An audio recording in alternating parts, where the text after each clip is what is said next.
every single year it happens. A movie comes out that you only see the trailer for about a week before it actually comes out, maybe a week or two, and that movie turns out to be one of the films that absolutely blows you away. And this year, for me, it's Rebel Ridge. And if you look at Rotten Tomatoes, it's currently sitting at a 95%, which means that Netflix has a surprise hit on their hands. Rebel Ridge is about Terry Richmond, a former Marine who's on his way to a small town in order to bail out his cousin, but on his way he's assaulted by some corrupt cops who steal the bail money from him and send him on his way. But no. Terry's not going to take this lying down. He goes into town to get the money back because it's imperative that his cousin is bailed out before some unfortunate things occur. But the corrupt cops in this small town, including the chief of police, are not having it. They have their own motivations as to why they're going to keep the money, and they don't care about some out-of-towner coming to stir up trouble in their town. One of my favorite things about this film is how quickly it starts. It literally wastes no time. As soon as the opening credits roll, Terry is on his way into town and he's immediately accosted by these corrupt police. The money is stolen and we're on our way to the story starting. And from there we get a very First Blood, the first Rambo movie, and Jack Reacher type of amalgamation of movie. And that's not a slight. That's actually a really good thing because it's pulled off really well. This movie has several things working for it, but one of the biggest things is the fact that all these characters are really well rounded. No one feels one note, including the corrupt police chief and the rest of the antagonists of this film. The movie does a really good job of establishing all of its characters. And let's talk about our lead character for a moment, Terry Richardson, played by Aaron Pierre.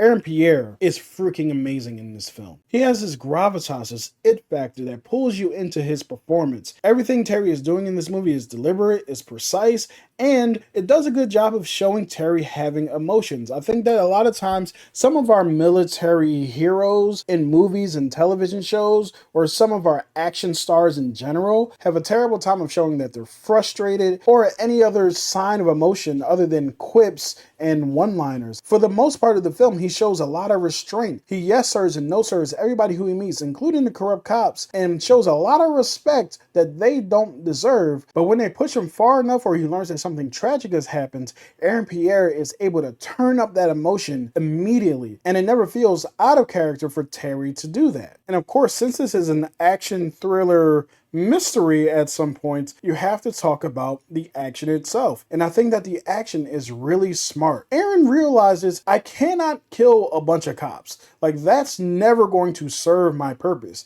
As much as they push me, I can't go that far because I'll lose all leverage in the situation. Aaron's entire fighting style in this movie is a defensive, non-lethal fighting style. He's not out to kill anybody, but he will break your arm, he will do some damage, and he will disarm you with the quickness. I actually really enjoy this difference from most action films. Now, as I mentioned at the beginning of the review, the movie starts off really fast. It gets you right into the action, but somewhere in the middle of the film, it slows down quite a bit, and it turns from kind of that Rambo First Blood type of standoff with the police at the beginning of the film to a season of Reacher, which is not a complaint. It was actually really well executed. But we start to get into the corruption of these police, the conspiracy, if you will. And this is where a part of the film may potentially lose people. We know why he's still in town, but why is it taking this long? Let's get to our conclusion. I felt like a huge chunk of this movie could have been cut out, but at the same time, I was enjoying some of the character work, so I was really conflicted on my feelings towards the middle of the film. But as we get through the third act of the film, we actually see some really awesome action set pieces, especially the final confrontation between the cops and Terry. That is set up beautifully, and it's executed well, and that Terry, still as I mentioned before, is trying to be non-lethal, but he is kicking these cops' ass. But I will say this, the last, I want to say, 5 minutes of the film got a little bit confusing for me.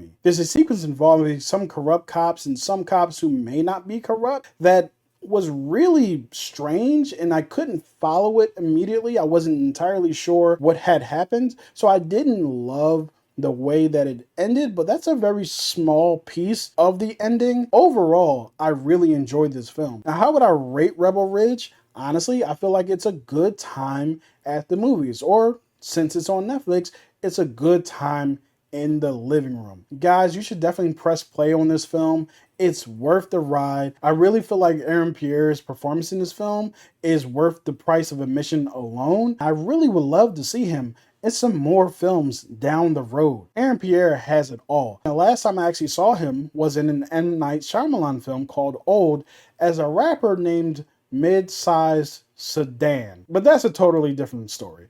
Now, have you guys seen Rebel Ridge? Did you enjoy it as much as I did? And do you guys think that Aaron Pierre is a future star in this business? Let me know in the comments and I'll talk to you guys next time.